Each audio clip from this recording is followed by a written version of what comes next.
Olá, minha gente, tudo bem? Aqui estamos para fazer um vídeo sobre a Revolução Francesa. Mas quando nós falamos de Revolução Francesa, é um assunto bastante extenso, não é verdade? Até porque a Revolução Francesa, cronologicamente falando, ela começou em 1789 e ela vai até 1815, com a derrota final de Napoleão Bonaparte. Como é um assunto muito extenso, nós vamos ter que fazer 2 vídeos a respeito desse assunto, para o pessoal do 2º ano de automação, edificações e administração de Santo Antônio de Pádua, do nosso IFE, não é verdade? Então, nesse vídeo especificamente, nós vamos falar apenas o assunto que nós ministramos essa semana, que são as causas da Revolução Francesa. Afinal de contas, por que estourou a Revolução Francesa ali no ano de 1789? Bom, se houve uma revolução, é porque havia dentro do país uma situação muito plural de crises, de muitas crises. A primeira crise que nós vamos nos reportar é a crise econômica. Por que a crise econômica? Que o conjunto das atividades produtivas ia mal. Aí você quer dizer o que com isso, Fernando? Ora,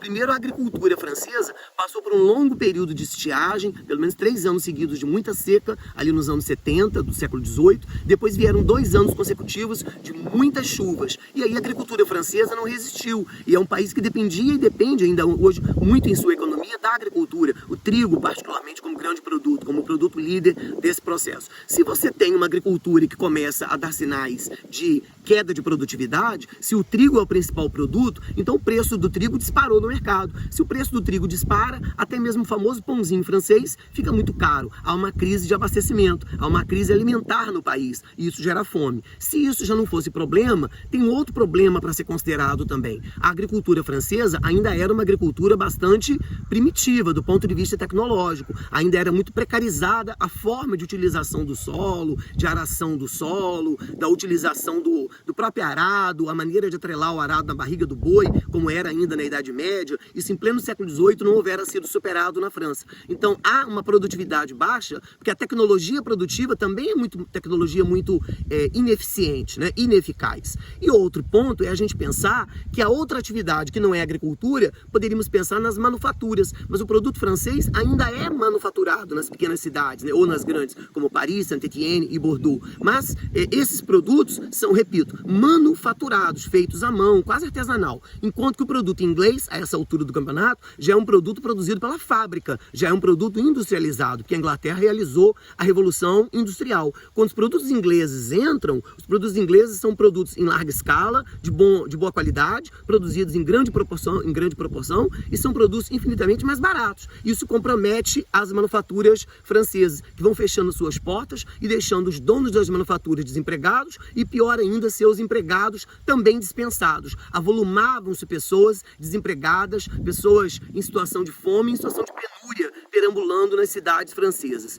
Essa é uma crise econômica sem precedentes. Por outro lado, há uma crise financeira, porque o Estado francês arrecada, e arrecada muito, né, porque há uma cobrança de impostos muito violenta, mas é um Estado que gasta esse dinheiro com muito luxo, com muita pompa, com muita ostentação. A gente na sala de aula falou das 40 mil velas, das 15 mil codornas. Isso tudo veio a público a partir da exposição do ministro Necker, ministro Luís XVI, quando ele veio e expôs em que o dinheiro estava sendo gasto. Então, de algum modo, há uma crise fiscal, porque o Estado tributa muito, mas quem paga esses impostos é apenas o terceiro Estado, a galera que corresponde ao povo mais burguesia, né?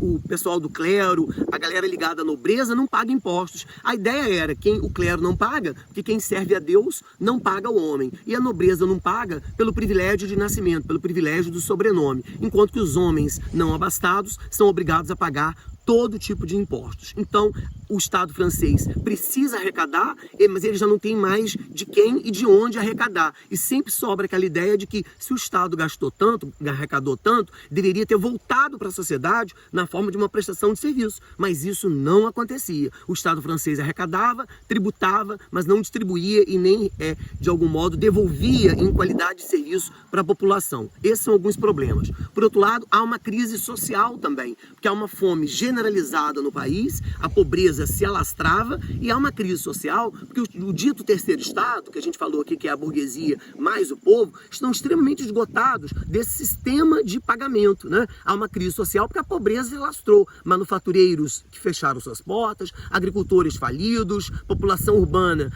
deixada à própria sorte. Então há uma crise social no sentido de vulnerabilização, de pauperização, de empobrecimento generalizado. E há uma crise política, porque o Estado francês se vê encurralado por essa crise toda e o Estado francês parece inerte, parece letárgico, parece lesado, né? Um Estado que não consegue resolver. Tanto é verdade que nos últimos anos houve 7 ministros da Fazenda, né? Seriam os homens da economia, Necker, Turgot, Calonne, Brienne, todos contratados e demitidos, porque todos diziam a mesma coisa para o rei Luís XVI. Majestade, se a gente tem que, na verdade, aumentar a carga tributária, não tem outro jeito, tem que aumentar a carga tributária, mas o clero deve pagar também e a nobreza deve pagar também. Só que era uma ideia que não era aceita de maneira nenhuma, nem pelo próprio Luís XVI e assessores, e nem pelo clero e nem pela nobreza. Quando resolveu-se convocar os Estados Gerais, uma espécie de reunião dentro do palácio, em que haveria representantes à direita do clero, à esquerda da nobreza e ao fundo do povo,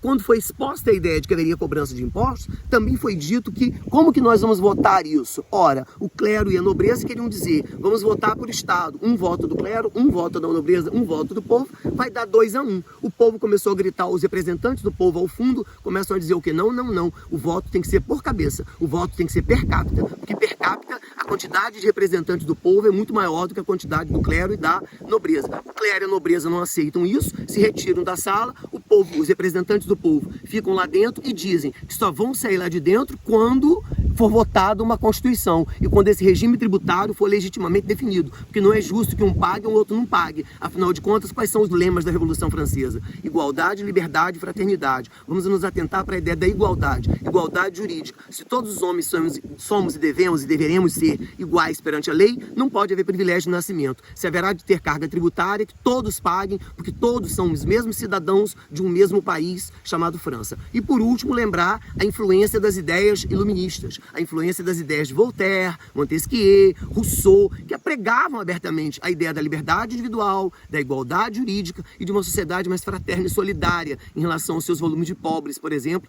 e de miséria urbana. Isso tudo está colocado ali no ambiente da Revolução. Quando chega o 14 de julho, que é a tomada da Bastilha, é quando o povo fica sabendo desses gastos imensos, né? Aquela parcela que está lá dentro do palácio, meio que sitiada, né? Confrontando o próprio rei, vem a público os gastos, o orçamento do Estado. A população toma a Bastilha, que é uma prisão do rei, em que eles soltam os presos, que eram pouquíssimos que estavam lá dentro, mas pegam as armas, e com essas armas em punho e em mãos, essa população vai para frente do palácio, e aí está estourada, né? Está acontecida, está aberta a possibilidade de ter o estouro de uma grande boiada, que é o estouro da Revolução Francesa, que é o 14 de julho de 1789. Como que essa revolução se desdobrou, as fases que ela teve, o seu término, aí já é um papo para o próximo vídeo. Muito obrigado!